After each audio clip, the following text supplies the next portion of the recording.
চতুর্থ পাঠ, তাকদীরকে অস্বীকার করা, ওজর পেশ ও বেশি ঘাঁটাঘাঁটি নিয়ে আলোচনা।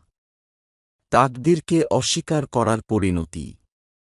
আল কুরআন ও আল হাদিসের আলোকে এই কথা দিবালোকের ন্যায় স্পষ্ট যে তাকদীরে বিশ্বাস করা মুমিন জীবনের অবিচ্ছেদ্য অংশ। অপরদিকে তাকদীরে অবিশ্বাস করা বস্তুত আল্লাহর অনাদি অনন্ত সর্বব্যাপী জ্ঞানকে অস্বীকার করার নামান্তর। এই অবিশ্বাস মানুষকে অগ্নিপূজকদের ন্যায় একাধিক স্রষ্টার বিশ্বাসের দিকে ঠেলে দেয়। আল হাদিস শরীফে হজরত আবদুল্লাহ ইবনে উমর রাদিয়াল্লাহু আনহু হতে বর্ণিত রাসূলুল্লাহ সাল্লাল্লাহু আলাইহি ওয়াসাল্লাম ইরশাদ করেছেন, কাদারিয়াহ অর্থাৎ তাকদীর অস্বীকারী এই উম্মতের অগ্নিপূজক। সুতরাং তারা অসুস্থ হলে তোমরা শুশ্রূষা করার জন্য যাবে না ও তারা মারা গেলে তাদের জানাজায় শরীক হবে না। সুনানে আবু দাউদ 4691। কাদারিয়াহ শব্দটি আরবি কদর হতে উদ্ভব হয়েছে, যার অর্থ হল পূর্ব নির্ধারণ। শরীয়তের পরিভাষায় কদর অর্থ হল আল্লাহর নির্ধারণ করা। কাদারি হল তাকদীরের সাথে সম্পর্কিত দল। ইসলামী শরীয়তের পরিভাষায় যারা আল্লাহ তাআলার তাকদীরকে অস্বীকার করে তারাই কাদারিয়াহ। প্রথম হিজরির শেষ ভাগে এসে এই মতের উদ্ভব হয় ও দ্বিতীয় হিজরিতে তার প্রসার লাভ করে। আমরা জানি যে তাকদীরে বিশ্বাস মূলত আল্লাহর অনাদি অনন্ত সর্বব্যাপী জ্ঞানে বিশ্বাস করা। অর্থাৎ আল্লাহ অনাদিকাল থেকেই জানেন এই পৃথিবীর কে, কখন, কোথায়, কিভাবে, কি করবে ও কি ঘটবে। অপরদিকে তাকদীরে অবিশ্বাস করলে আল্লাহর এই সর্বব্যাপী জ্ঞানেও অবিশ্বাস করা হয়।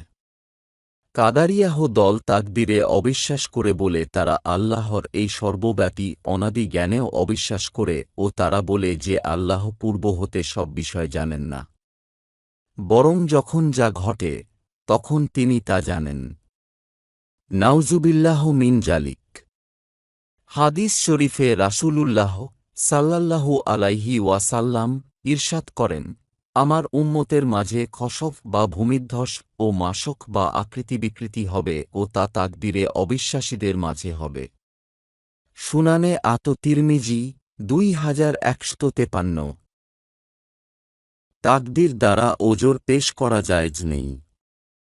আমরা জানি যে আল্লাহ প্রত্যেকটি মানুষকে জ্ঞান বুদ্ধি ও বিবেক বিচার দান করেছেন, সেই সাথে তাকে স্বাধীন ইচ্ছাশক্তি ও ক্ষমতা দান করেছেন। মানুষের প্রতি আল্লাহর নির্দেশ হল সে এগুলোকে কাজে লাগিয়ে নিজের উপর অর্পিত দায়িত্ব যথাযথভাবে পালন করবে ও নিজ কাজের ফলাফল আল্লাহর উপর ছেড়ে দিবে। কিন্তু সে যদি এগুলোকে ব্যবহার না করে অথবা ভুল পথে ব্যবহার করে আল্লাহর অবাধ্যতায় লিপ্ত হয় ও অবাধ্যতা অবলম্বনের জন্য তাকদীরকে দায়ী করে, তবে শরীয়ত কখনো তা গ্রহণ করবে না। উপরন্তু তাকদীরকে ওজর হিসেবে পেশ করা মানে নিজেকে অসহায় মনে করার নামান্তর, যা শরীয়তের দৃষ্টিতে কখনো তা সমর্থযোগ্য নয়। এই সম্পর্কে হযরত আলী রাদিয়াল্লাহু আনহু বলেন, এক রাতে রাসূলুল্লাহ সাল্লাল্লাহু আলাইহি ওয়াসাল্লাম তার ও হযরত ফাতেমা রাদিয়াল্লাহু আনহা এর ঘরে এসে উপস্থিত হলেন। তারপর তিনি সাল্লাল্লাহু আলাইহি ওয়াসাল্লাম বললেন, তোমরা কি নামাজ অর্থাৎ তাহাজ্জুদ নামাজ পড়ো না? তখন আমি বললাম, হে আল্লাহর রাসূল, আমাদের প্রাণগুলো তো আল্লাহর নিয়ন্ত্রণে। তিনি যখন আমাদেরকে ঘুম থেকে উঠাতে চাইবেন তখন উঠাবেন। আমার এই কথা শুনে তিনি চলে গেলেন। উত্তরে আমাকে কিছুই বললেন না।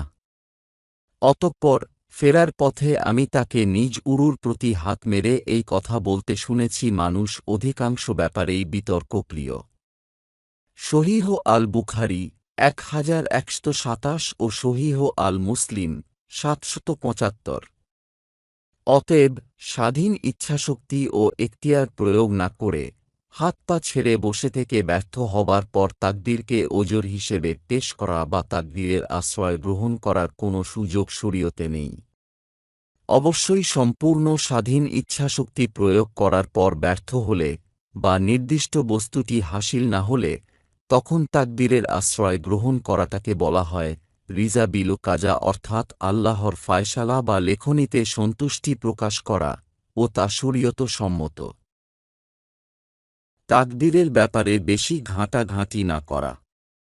তাওহীদে বিশ্বাসী প্রতিটি মুমিনের এই কথা জানা উচিত যে তাকদীর হল সৃষ্টি জগতে আল্লাহর এক রহস্য। এই সম্পর্কে তার কাছের ফেরেশতাগণ যেমন অবগত নয়, তেমনি কোনো নবী রাসূলগণও অবগত নন।